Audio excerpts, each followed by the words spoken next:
Hello everyone, जय भीम, नमो बुद्धाय.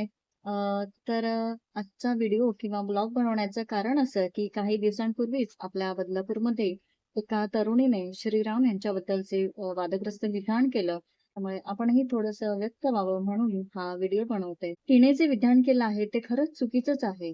Doctor Babasaheb Ambedkar यांचं एक महत्वाचं आणि अतिशय सुंदर असं वाक्य आहे आणि ते म्हणजे वाचाल तर वाचाल. तेव्हा सोशल मीडियावरती आपण जेव्हा आपलं मत व्यक्त करत असतो, तेव्हा नैतिक जबाबदारीचं भान असणं हेही तितकंच महत्वाचं आहे. कोणतीही माहिती देत असताना किंवा कोणताही आपण मत व्यक्त करत असताना त्या गोष्टीला काहीतरी बेस असणं किंवा काहीतरी त्या गोष्टीचा संदर्भ असणं हेही तितकंच महत्वाचं आहे. त्यामुळे कुठल्याही धर्माविषयी व्यक्त होत असताना किंवा महापुरुषांबद्दल व्यक्त होत असताना त्याबद्दल आपल्याकडे त्या तशी माहिती असणं किंवा त्याबद्दल आपल्याकडे संदर्भ असणं, पुरावा असणं फार महत्वाचं असतं.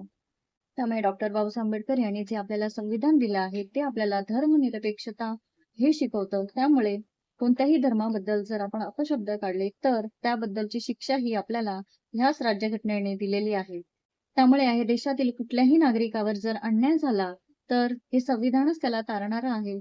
परंतु जर त्याच नागरिकाने, कुठल्याही नागरिकाने जर काही अपशब्द वापरले, जर काही गुन्हा केला, तर त्याबद्दलची शिक्षा सुद्धा आपल्याला हे संविधानच देणार आहे. त्यामुळे जेव्हा-जेव्हा मला सोशल मीडियावरती व्यक्त व्हायचं असतं, त्यावेळेस मी या ज्ञानरूपी पुस्तकांचा आधार घेत असते.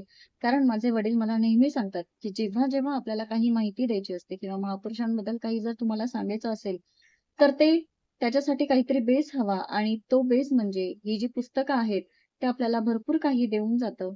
म्हणून ते मी जेव्हा-जेव्हा त्यांना भेटते, तेव्हा-तेव्हा ते मला पुस्तकं हे भेट म्हणून देत असतात.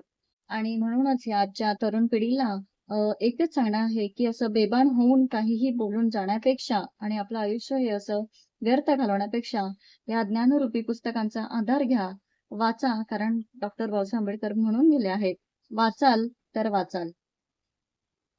धन्यवाद. जय भीम.